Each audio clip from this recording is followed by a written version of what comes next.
Welcome to On the Ground with Joe Trippi. It's a new Lincoln Square podcast where we're actually going on the ground and talking to people on the ground in the key battleground races around the United States today. And our first episode is in Iowa. So this is On the Ground with Joe Trippi in Iowa. I've made the pilgrimage to Iowa, too many times over the 48 years. I've learned a couple of things about what it takes to campaign in the Hawkeye State. One of them is that no one knows Iowa better than Iowans do. And the one my must-go-to reporter on everything Iowa politics is Laura Belin, who's our special guest today. You're our first guest on the show. Thanks, Joe. It's great to be here. So I wanted to get, first of all, your overview of what's going on in the state from your perspective in these key races. And we can start maybe with Congress, but wherever you want. I really want to get your perspective. I grew up in Iowa, and I was away for 15 years, but I've been back for more than 20 years. And this is the most exciting election cycle that I can ever remember in Iowa. We have an open governor's race and an open U.S. Senate race. The first time that's happened since 1968, before I was born. We have at least two highly competitive congressional races. I would say don't sleep on the 2nd District, so I would say 3 competitive races. We have a lot of other races there are tons of legislative races because we don't have gerrymandering. We have a lot of competitive legislative districts. And I think some of the other statewide races, besides the governor's race, the attorney general's race is one I'm watching really closely. So I think the last time in Trump's first administration in the midterms in 2018. I think we flipped 4 seats and went Democratic that year. Am I right? So 3 of the 4, one of them was a hold. Dave Loebsack was already there. So we held Dave Loebsack's district and then flipped 2 other districts. So winning 3 of the 4. And Fred Hubbell lost the governor's race, but not by much. It was by about 3 points. So it was highly competitive. And we didn't have a U.S. Senate race that year. But it was a pretty good midterm for Democrats. They flipped quite a few state house seats as well. But this time, so yesterday, I think it was yesterday, day before yesterday, the YouGov Economist poll came out with Trump's favorables in all 50 states. And his favorable has dropped to a minus 12%, negative 12% in Iowa. And that's since February, where it was already pretty low. I can compare that to Alabama because I do Doug Jones' race for Senate and now governor there. It was about a month ago, in their February, it was 2.8, hit a positive 2.8 in Alabama. This is a place where 65% Republican, positive 2.8. It's dropped to 0.1 in Alabama, to positive 0.1 by a tenth of a point in Alabama. And so something is happening. Don't know what it is yet, but it's clear that something's happening where people are either saying they're independent or and the turnout is big. So do you see any of that here? I know we really had very high turnout on all sides, very high Democratic, Republican, and no party turnout in 2018. And I'm expecting high turnout. 2022 was a pretty bad midterm for Democrats here, and Democratic turnout was very low, but I think it'll be quite high. And I wanted to explain for people that the 4 congressional districts in Iowa, the 4th district, which is in the northwest part of the state, highly, highly Republican. So that's going to be propping up Trump's approval statewide. But if Trump is underwater statewide, then he's certainly underwater in the 1st and 3rd congressional districts and possibly also in the 2nd district. Well, he's definitely underwater in the state. I mean, it's and these were all taken after Iran. I think that for the most part, most of the interviews in the Economist poll were taken post going into Iran and I think people are just starting to see gas prices go to $3.50 higher, here. So they're noticeably higher in Iowa already, just in the last week. Right. So can we get into? I'd like to get into each race a little bit. Sure. So let's take the 1st district. How do you? The first district is the southeastern part of the state. This is one where Marionette Miller Meeks, the Republican, won by 6 votes in 2020. It was the closest U.S. House Right. race in the country. She won by about 800 votes in 2024, which was about 0.2%. So she is one of the most vulnerable incumbents in the country. And the first district, it looks like the favorite to win the Democratic nomination is Christina Bohannon, who was the Democratic nominee in 2022 and 2024. She has a competitive primary, but she has a pretty big fundraising lead at this point. And the strange thing about the first district is that southeast part of the state used to be highly Democratic, reliably Democratic for many years.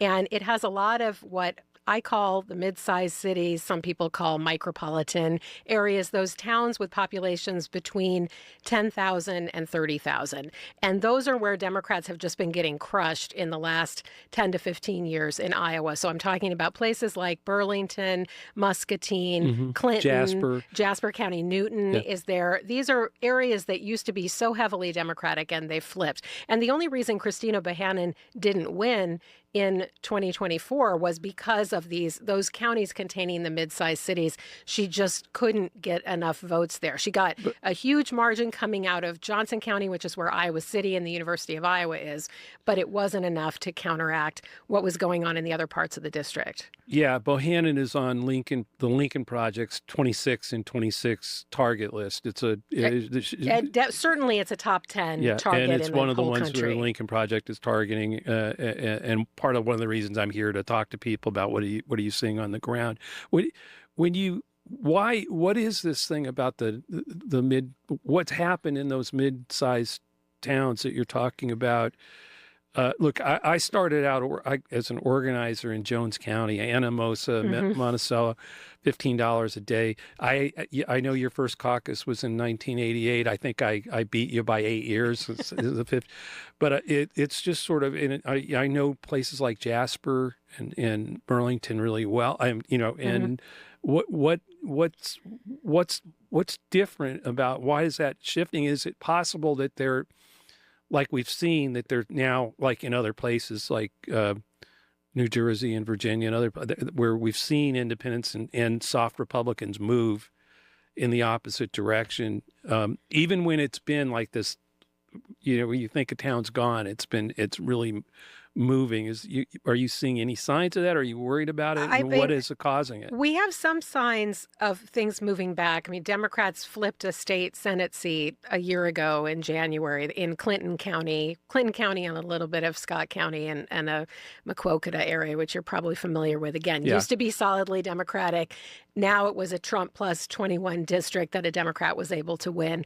I don't know. I mean, the first thing I would say is it's not Iowa specific that Democratic performance in these kind of towns has collapsed. Really, this is why Trump was able to win what used to be the big blue wall, is because of a similar dynamic in similar communities that are dominated by, where the electorate is primarily white voters without a college degree. And these towns that they're just economically not doing very well. They haven't been doing well for a while. And this tendency, it did predate Trump, but it's kind of been supercharged under Trump. But Bruce Braley lost the 2014 Senate race, and one of the reasons was underperforming in these kind of mid-sized cities. And Harry Enten wrote, after the 2014 election, he wrote this postpartum, and the headline was something like, or postmortem, it was something like, something funny happened in Iowa, and it may spell trouble for Democrats in 2016. And he was talking about the white working class voters. And of course, that's what's happened. I mean, and it's not only in the first district, but all over the state. Ottumwa, which is now in the third district, Fort Dodge, which is in the fourth district, Mason City. I mean, I like to say, if I went back in a time machine 50 years and I told people Republicans represent the state house and Senate seats from Fort Dodge, Newton, Ottumwa, Burlington, Clinton, I mean, people would just think that was insane. And yet here we are. So it has been building for quite a while. I do think it's related to economic conditions. Some people talk about the decline of unions. I will say that a lot of rank and file union members are Trump supporters and have been voting Republican. Rank and file, I mean, I've worked it for Walter Mondale, for Dick Gephardt. We had a lot of union support, but it was always, the rank and file was always more with Reagan or Bush or whoever. I mean, you could just feel it here. But again, I think the economic anxiety of Trump saying, prices will go down on day one, and they're not. And now with gas prices, what's happening with farmers? I mean, what And few farmers are left in the state? I mean, because of and there are specific things. Fort Madison, which is a town of about 10,000 people way down in the southeast corner of Iowa, they are losing their only OBGYN. right, And why is that happening? Well, it's because of the Republican. It's because of the near total abortion ban. right. It's because of the Medicaid cuts. We can't recruit enough doctors. Ottumwa, which again is in the 3rd district, just had a big medical clinic closure. And so I do think that there's a possibility for things to swing back. I forgot to say another thing that's happened in a lot of these communities is young people leave. Or they leave to go to college and don't come back, or they leave for other reasons to get a higher paying job and don't come back. And so the community is aging. I mean, I was talking with someone in one of these areas a couple years ago, and he said 50 is the new 35. So let's get to the 3rd district. I want to get your take on that. I went door to door in that district the last time around for Sarah. So the last time. So what's your take on that? The 3rd district, I am very bullish on the 3rd district. And ironically, I just said that the 1st district, Mariannette Miller Meeks, was only reelected by about 0.2% of the vote. But she is a classic underperformer. Trump carried the 1st district by about 8.5 points. He only carried the 3rd district, which is most of the Des Moines metro area, by about 4 points. And Zach Nunn, the incumbent, who just barely won in 2022. And honestly, it didn't beat Cindy Axne by much. It was about 0.6 or 0.7%. Zach Nunn did not overperform. He won by about 4 points. Trump won by about 4 points.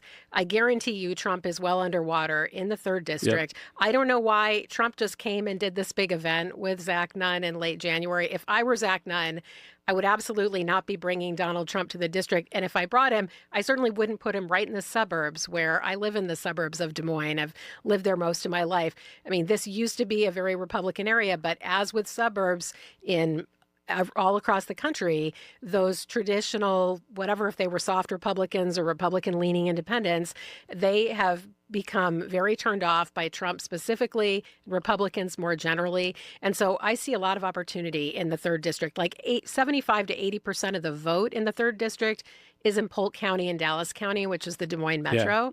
And then the 3rd largest metro area is Ottumwa, where, again, as I mentioned, they just had this clinic closure. 10 years of a Republican trifecta in Iowa is not, they're not better off in Ottumwa. So I think that Sarah Trone Garriott is the favorite to win the primary. Again, she's probably going to have a competitive primary, but heavily favored. That's who I went door to door for her. Well, and I think that if the election were today, I'm very confident that Democrats would win the 1st and the 3rd district. And things can change before November. Yeah, and that's another target of the Lincoln Square and Lincoln Project. I mean, is they've targeted 26 states around the country, and those are 2 of them. It's but what's interesting to me is you're saying we actually have a shot that we ought to be looking at maybe three districts to target, potentially the 2nd district? I would look at the 2nd district. First, the 2nd district flipped in 2018. Abby Finkenauer beat Rod Blum. It's about a Trump plus 10 district. Oh, I'm sorry. I wanted to go back to one thing on the 3rd district that I forgot to say. So I mentioned the 3/4 of the vote is going to come from Polk County and Dallas County. And the Polk County Democrats are as well organized as I've ever seen them in my life. The Dallas County Democrats are very well organized, and I think that is going to help tremendously. The 2nd district is largely the northeast part of the state. Again, this used to be pretty Democratic, so it's anchored by Cedar Rapids, Dubuque, and Waterloo, Cedar Falls area. But then it also has Mason City and a bunch of smaller cities. Jones, yes. Yeah, well, that's your town. It's a lovely part of the state, but it's about a Trump plus 10 district. Some of those counties in northeast Iowa had some of the biggest swings from Obama to Trump, like of anywhere in the country, in those far northeast Iowa counties. Southeast Iowa also had very big swings from Obama to Trump. But Iowa in general has the most Obama to Trump counties of any state. It's much more Catholic up in the Dubuque area, too. It is very Catholic. Too. And, I was very surprised that Joe Biden did not move the needle much in those heavily Catholic areas of the 2nd district. We went from Trump winning Iowa by about 9 points in 2016 to about 8 points in 2020. And I specifically wrote a post I focused on the 6 counties that were the most heavily Catholic. And I just thought, Joe Biden, I thought surely he'll do significantly better than Hillary Clinton, but he really didn't. So that was a surprise for me. But the second district, it's a strange dynamic. It's an open seat now because Ashley Hinson, the incumbent, is running for U.S. Senate and is very likely to be the nominee for U.S. Senate. And those counties, they have swung pretty far toward Republicans, but it's not that long ago, 2018, they elected a Democrat. And right now, basically the presumptive Republican nominee, Joe Mitchell, he's a guy who's never lived in that part of the state until in September. He moved to the Clear Lake area. He is a young guy, not 30 years old yet. And I just don't know, to me, it just seems like, depending on the national dynamic, that's a district where Democrats certainly have a shot. The Republican nominee is not deeply rooted in the district at all. We're seeing that in a lot of places around the country where there's sort of like just people dropping in and running when they have really no presence in the community. Who are the Democrat, or what's the Democratic side in the second look like, or is there somebody we should be focused on? Well, there are 4 declared candidates. I don't know if they're all going to file. Our filing deadline is this Friday, Right. March 13th. So Lindsey James is a state representative from the Dubuque area, and she's filed already. She's been leading the fundraising race, and I haven't seen any internal polling. I would guess that she's probably favored to win the primary. There's a nonprofit activist, Clint Tweetball, who's from the Cedar Rapids area. He's very well known there, and he's raised a decent amount of money. There are a couple of other candidates, Guy Morgan and Kathy Dalter, who I think are going to probably struggle a little bit more in the primary. But depending on, it was a strange thing that happened in the Republican field because they had a state representative from the Dubuque County, but not the city of Dubuque, Shannon Lundgren, who's been in the legislature for about 10 years. And when I saw she was running, I thought she was going to be pretty hard to beat in the primary.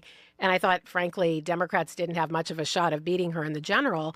But then she didn't raise a lot of money. The Republican major donors, they love Joe Mitchell. They've always loved whatever he's been doing in politics. And Shannon Lundgren dropped out, at the end of her first quarter. She just couldn't raise enough money to compete. And to me, that was kind of wild, because why wouldn't you nominate someone who's almost a shoo-in to win, again, someone a lifelong resident of Northeast Iowa? So I don't know. I mean, I would guess that the nominee is going to be either Lindsey James, probably favored, or Clint Tweetball. And I don't know how well Joe Mitchell is going to play in Northeast Iowa. He's definitely going to raise a lot of money.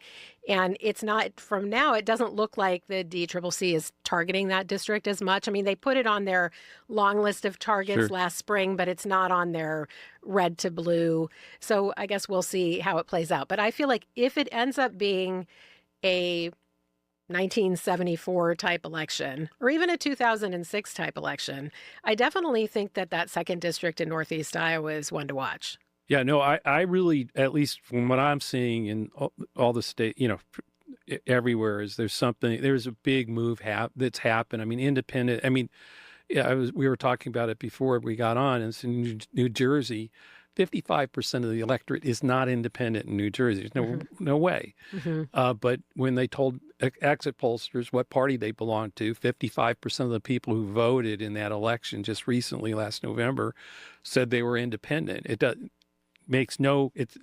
doesn't, their data does not back it up at all.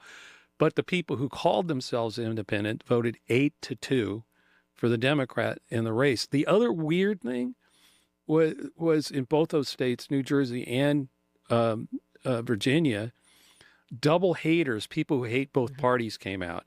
And double haters don't vote. I mean, I can't stand both either. Why would I do it? They voted, and they voted again 8-2 for the Democrat. So there's some, whether it's Trump, MAGA, whatever's happening, that's making people kind of like what you saw in so many Iowa special election races, where there was way overperformance on the Democratic side. Oh, here, yeah, right? 20-plus point overperformance in every special election that we've had. We've had 6 so far for legislative seats, and even the ones Democrats didn't win, they were a massive overperformance. So, you kind of have to hope. I mean, as a Democrat, that's how it plays out. We'll see. But the likely Democratic nominee for governor, Rob Sand, is from Northeast Iowa, and so I know that his campaign is going to be very well funded and have organizers all over the state. But I think that what we saw in his races for state auditor is that he had a bit of an overperformance in that northeast part of the state compared to other Democrats on the ticket. Well, that's a great segue because now I want to get into the statewides, and I know you're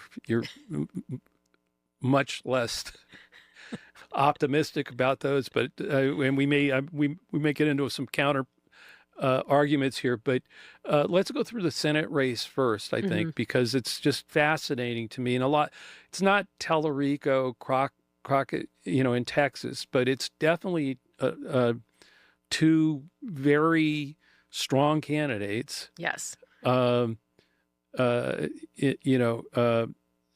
Josh Turek and Zach Walz. Can you just give us a little flavor for each of them? And it's a wide open primary. It's not like some of the primaries we have in Iowa. There may be two candidates on the ballot, but one is heavily favored. But I would say both Josh Turek, who's a state representative from Council Bluffs, and Zach Walz, who's a state senator from Johnson County area, both of them have a very strong chance to win the primary. They've both raised a lot of money. They both have a pretty significant campaign staff. I think that where they're positioned, I mean, do you want me to talk about the arguments that they're making or the kind of? Well, right now, we'll get into that, but where do you see is it a tie between them right now, or is one of them ahead of the other one? I know there's little polling in the primary. So there was a Republican poll that came out that showed Zach Walz ahead.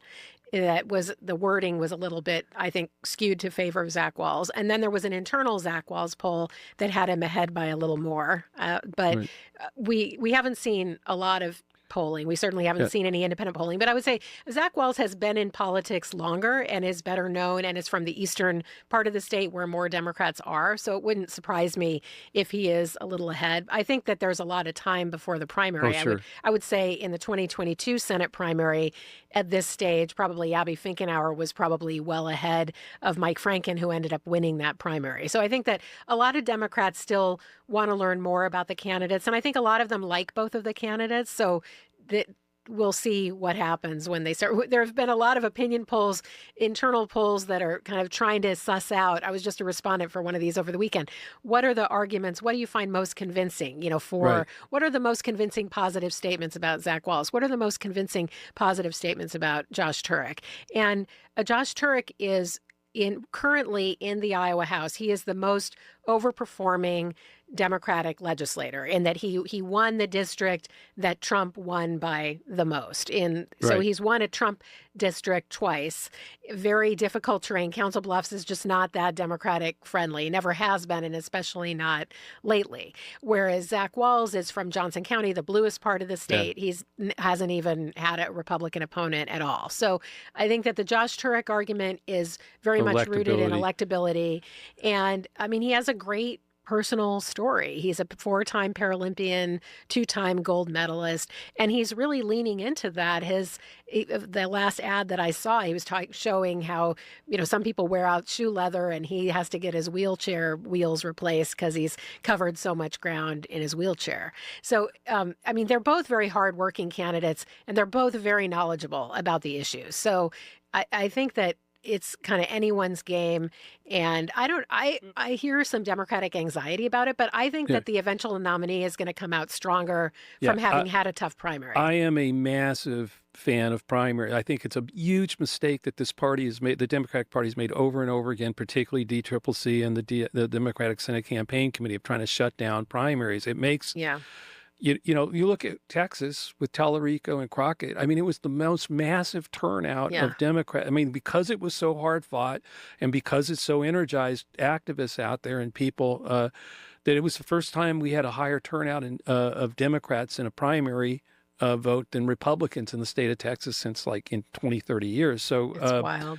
I think also was why when we had the caucuses here and you had Democrat, like the Hillary Obama fight for to win the caucuses was knockdown drag out. I was here. Yes. Your first one.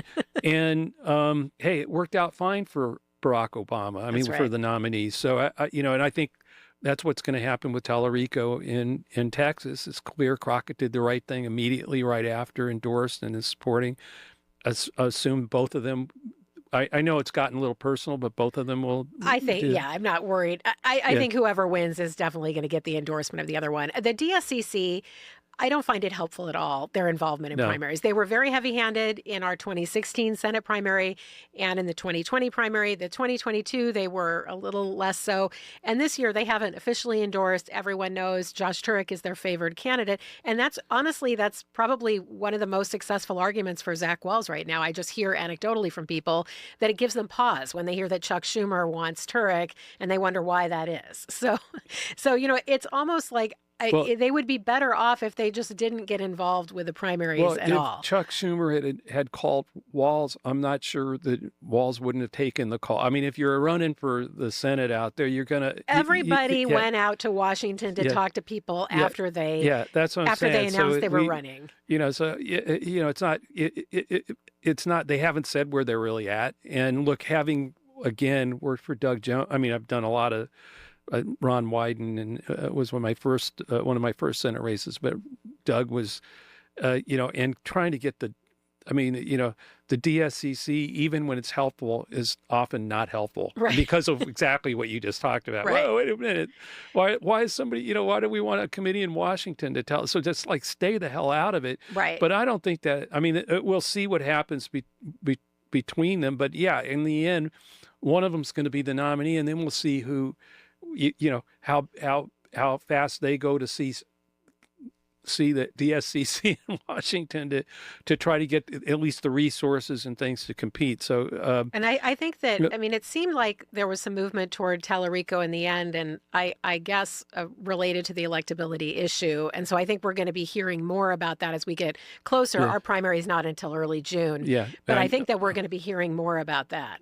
yeah, I've been involved in the primaries here too, but the thing I wanted to get at is that neither of them seem to have big policy differences. I mean, is there any, No, you know, they really like Will don't. Khanna, who I worked for, I was his media consultant when he won out in California, endorsed Josh Turek, and I keep hearing people say, like, because of the Schumer thing, is he progressive enough or whatever? And well, Very few differences on policy. yeah, Okay, I would say Zach Walz has issued more policy proposals during his campaign, but I closely follow legislative happenings, and their voting records are not very different.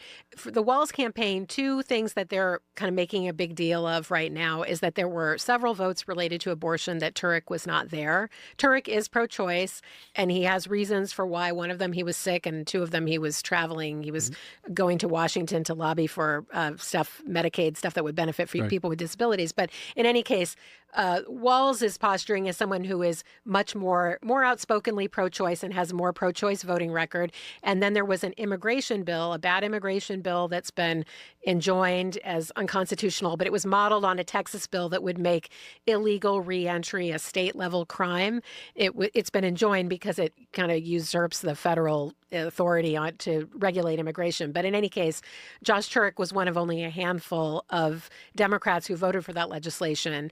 But that is one of the very few substantive policy differences, because on their voting records, I mean, they've both been very solid Democratic votes in the legislature. And I think that immigration vote speaks to the fact that he's representing a very marginal Trump district. It's one of the reddest districts that any Democratic lawmaker represents in Iowa. So, I certainly didn't support that bill myself, but I wasn't super surprised that he voted for it. Yeah, part of it is if you're trying to win over some of those people to actually get there and be able to govern, or win. Right. And, I mean, it's similar to Angie Craig voted for the Lake and Riley Act, and now she's running statewide, and now she says she regrets voting for it. But in any case, but policy-wise, I don't think that there's a huge difference between the two. I personally think that for Democrats to have any chance at taking the majority or getting to 50 or 51, it has to be this seat. The Iowa seat has to be in play. It's Tom Harkin's seat. I mean, it's been a while, but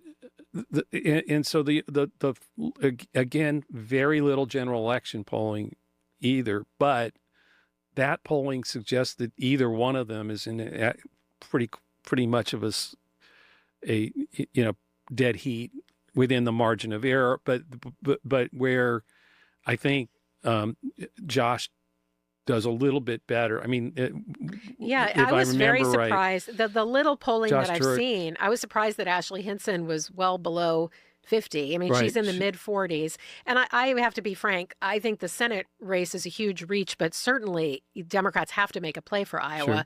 I mean, it's been a long time since we've won a Senate race in Iowa. 2008 was the last time Tom Hmm. Harkin was reelected, and things have shifted a lot in the state since then. And Ashley Hinson is a strong candidate. I mean, it's an open seat, but in some ways, if you talk to people, and I think I'm probably in this camp myself, it's almost Ashley Hinson might be harder to run against than Joni Ernst if she were running for a third term, because Hinson is traditionally, she has overperformed the top of the Republican ticket. She's trained, she worked in TV journalism before she was in politics, so she doesn't make a lot of mistakes. She's very polished and very much stays to her message that she wants to give. And she's not going to get flustered at a town hall and make a mistake and say, well, we're all going to die, like Joni Right. Ernst did. So I think it's a reach, but if Democrats didn't make a play for Iowa, that would be very foolish. Well, it's also you make the reach because he's down minus 12. I mean, that's a lot different than what it was in 2018. And Ashley I mean, Hinson has been no daylight between Ashley Right. Hinson and Donald Trump. That's I mean, where, every time she's voted to uphold his tariffs, every time. Yep. I mean, I would just make a supercut ad of all the times she said on TV, Trump is going to usher in the golden age. She goes on Newsmax and Fox all the time and says stuff like that. And I'm sure Lincoln Project folks will probably, be working they're on probably that on right that. now. I might, I'm a senior advisor to the Lincoln Project. Okay. But I mean, not just them, but those ads are just waiting to be, particularly now with gas prices, everything else continuing to go up, and I'm sure she's supporting what Trump is doing yeah, right she's. now. I mean, she said that everything, the tariffs, which are terrible for Iowa, specifically for farmers, but not just for farmers. I mean, everybody who buys anything, it's a bad policy. So I think that there's definitely an opening against Hinson. But I think I hear people say, like, traditionally an open seat is easier to win than beating an incumbent. But this is a case where the Republicans have a pretty strong candidate for the open seat. So why didn't Joni Ernst run, in your opinion? Was it her numbers were so bad, or was it she just sick of it, or? I think a few things happened. I don't know what her internal numbers were. So she lost her leadership position after the 2024 election. She was trying to move up in the Republican leadership, and I think that was a big blow to her. I think the hate campaign and pressure campaign on her to vote to confirm Pete Hegseth, which there was never any doubt in my mind that she was going to vote to confirm Pete Hegseth. All she said was, I want more information and I want more vetting. And it was really vicious. I think a lot of threats came in. I think that that was probably a really unpleasant situation to be in. And then last March, there was a story that ProPublica published about, it was related to ethical concerns about Joni Ernst and personal relationships that she may have had with military liaisons. And it didn't get a lot of play. I mean, I covered it on my radio show, KHOI's Capital Week, but it really didn't. I don't know if anybody else really covered it in Iowa, but if she ran for a third term, for sure there were going to be ads based on that reporting, because it was a really bad look for her. There was, anyway, so that may have contributed to it. And then, of course, that big gaffe happened at the town hall in May, which she didn't handle it well. And I think she just got tired. I don't want to do this anymore. She's hardly had any town halls or public events since she announced she wasn't running. And I think if she runs for another term, then she's got to keep up this schedule of going to all 99 counties and everything. And I think she just had it. I don't know whether she has any other job lined up. I mean, I would have said a year ago, she was telling reporters that she did plan to run for a third term. So I think a lot of things, I think that pressure campaign on her over Hegseth, I think that really backfired, because to me it was unnecessary. She was always going to vote to confirm him, and I don't think anybody enjoys being the target of that much MAGA hate. Yeah, well, we're seeing that they tend to purge folks that for just and she was a reliable vote for Trump on everything. So the one thing I think we agree on is that to have a shot, one of either Josh Turek or Zach Walz have, the unity in the party. And I think you have to have the independents moving, which I'm seeing out there, even in Alabama, which is just mind-boggling to me. That is wild. But I mean, independents there aren't enough of them voting in a midterm in Iowa. they're not, I'm telling you, these people are not, they're not independents. They're Okay. Republicans or Democrats. They're just, I'm so sick of both these parties. And they are, the one thing I can tell you is they're moving fast away from Trump and MAGA. I mean, it's like it's literally, I don't think it's just the economy. I think it's all of it. I think it's Minneapolis, whatever. I mean, it's just all of it is sort of weighed everybody down. And I think Henson it's going to be an anchor on her, and we'll see what happens. Especially can we talk about the governor's race, because that's where I was that's going. the next thing. I'm going to be talking to both Zach and Josh while I'm here, and we'll be doing the interviews with the two of them for on the ground. So I just urge the audience to listen to this, then wait for each of them to talk about why them.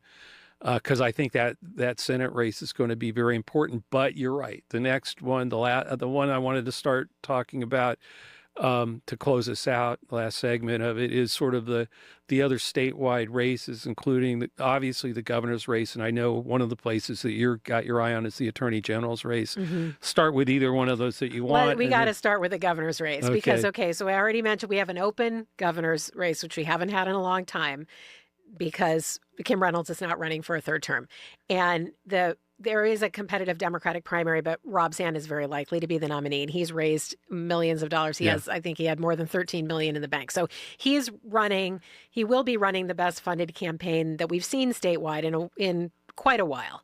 And I hope that will mean that we have a very strong coordinated campaign. We haven't seen a strong Iowa Democratic Party coordinated campaign in the last couple of cycles, but that will probably change. But the Republican primary for governor is one of the weirdest things I've ever seen in my life. And I think that the eventual nominee will be weak, and I think that is going to depress turnout. I think that Trump activated a lot of these unreliable or sometimes first-time voters, and I don't know that those people will show up with Trump not on the ballot. They're certainly not going to be inspired. So the Republican frontrunner probably is Randy Feenstra, who's the congressman from Northwest Iowa, but he is extremely disliked among Republicans. I mean, his own primary in 2024, he only won about 60-40, and he was running against a guy hardly anyone ever heard of 4 or 5 months before the primary. So that's some weakness. He also just isn't good at campaigning. I mean, he's not a good public speaker. He avoids crowds. His events are very tightly controlled and very small. I mean, he'll often have fewer than 20 people at a pizza ranch, and he just isn't adept at answering questions. He's raised a lot of money, including money he's transferred over from his congressional campaign, and he's got $1 million ad buy out there now that's positioning himself with Trump. But he didn't endorse Trump before the 2016 or the 2024 caucuses, and I don't think the MAGA part of the base doesn't really trust him. And it's kind of a messy primary because there are 5 declared candidates. I don't know if they'll all file, but 2 of them at least are going to be decently funded and kind of competing for the same anti-Feenstra niche, but neither of them is well known. Adam Steen is going for that social conservative vote, Christian conservative, and Zach Lane is going for a MAHA. He's been endorsed by some MAHA group, but he says a lot of things that you don't hear from Republicans very often. He's very critical of big ag and big corporations. And so I think that, he could attract some support. I don't know. I assume Feenstra is going to be the nominee, but whoever ends up being the nominee is just going to be someone without a solid base of support. And then Democrats will have a very well-funded candidate. And I just think that the Republican turnout, we could see lower turnout than usual for an Iowa midterm because of that governor's race. And you started by saying that the Polk County Democrats are better organized than you've seen in a long time, too. So that those two, Rob Sands, with his ability and what he can do up east, and then Polk here, and then the three House races that might be in play. Right. And You certainly could, two of them highly targeted, probably the yeah, Senate race targeted. yeah. So it's almost like either it could be the perfect storm where It definitely moves. could be.